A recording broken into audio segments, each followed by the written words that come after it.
एक समय की बात है, एक गांव में 3 बुद्धिमान व्यक्ति रहते थे। उन लोगों का नाम था अखिल, अनूप और अपूर्व। एक दिन वे लोग पेड़ के नीचे बैठे हुए थे। उनके पास एक छोटी सी चिड़िया टूनी भी थी। टूनी हमेशा उनके साथ ही रहती है और उनकी बातचीत सुनती है। अनूप की पत्नी टुम्पा पास ही बैठी थी और सब लोग बातें कर रही थी। इस गांव में कुछ तो अजीब हो रहा है। मुझे रातों में अजीब सी आवाजें सुनाई देती है। हाँ अखिल भाई, मुझे भी कुछ दिनों से ऐसा ही लग रहा है, जैसे कोई हमें देख रहा हो। तुम दोनों सही कह रहे हो। मेरी पत्नी टुम्पा भी कह रही थी कि उसे रात में आंगन में किसी के चलने की आहट सुनाई दी थी। हाँ, मुझे भी कुछ गलत लग रहा है। कहीं यह कोई बुरी आत्मा तो नहीं। चिंता मत करो, मैं देखूंगी कि कौन है। रात हो चुकी है, चारों तरफ सन्नाटा। टूनी चिड़िया उड़कर उस जगह जाती है जहां से वो आवाजें आ रही थी। अखिल, अनूप, अपूर्व और टुम्पा छुपकर टूनी का इंतजार कर रहे थे। टूनी कहाँ गई है? उसे अब तक वापस आ जाना चाहिए था। हमें धैर्य रखना होगा। टूनी बहुत समझदार है, वो जरूर कुछ न कुछ पता लगा लेगी। टुम्पा तुम डरो मत, हम सब साथ हैं। मुझे टूनी पर भरोसा है, वो जरूर कुछ अच्छा ही करेगी।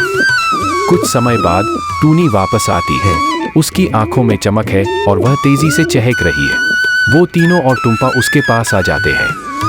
मैंने पता लगा लिया, वो आवाजें कोई बुरी आत्मा नहीं, बल्कि एक छिपा हुआ खजाना है। किसी ने उसे यहाँ छुपा रखा है और वो आवाजें उस खजाने की रक्षा के लिए हैं। खजाना यहाँ? लेकिन किसने छुपाया होगा? शायद यह किसी पुराने राजा का खजाना हो। हमें इसे ढूंढना होगा। ठीक है, लेकिन हमें सावधान रहना होगा। हो सकता है कि इस खजाने की रक्षा के लिए कुछ और भी जाल बिछे हों। मैं भी तुम्हारे साथ चलूंगी। चारों लोग टूनी के बताए स्थान पर जाते हैं। जगह में एक पुरानी गुफा है जहां से आवाजें आ रही थी। टूनी उनकी मदद करती है और धीरे धीरे वे गुफा के अंदर प्रवेश करते हैं। गुफा के अंदर एक चमकता हुआ संदूक दिखाई देता है। यही है वो खजाना, हमें इसे खोलना चाहिए। पहले देख लो, कहीं इसमें कोई जाल तो नहीं है। अखिल संदूक को ध्यान से देखता है और फिर उसे खोलता है। अंदर सोने चांदी के गहने, हीरे जवाहरात और बहुत सारी दौलत होती है। सबकी आंखें चमक उठती है। टूनी, तुम्हारे बिना हम कभी इस खजाने को नहीं ढूंढ पाते। अब हम इस दौलत का सही इस्तेमाल करेंगे और गांव के हर व्यक्ति की मदद करेंगे। मैं खुश हूँ कि मैंने तुम्हारी मदद की। गांव में उत्सव का माहौल है। तीनों बुद्धिमान व्यक्ति टुम्पा और टूनी मिलकर उस खजाने को पूरे गांव में बांटते हैं।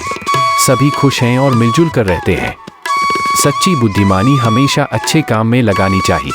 और सच्चे दोस्त, चाहे वो छोटे हों या बड़े, हमेशा साथ देते हैं।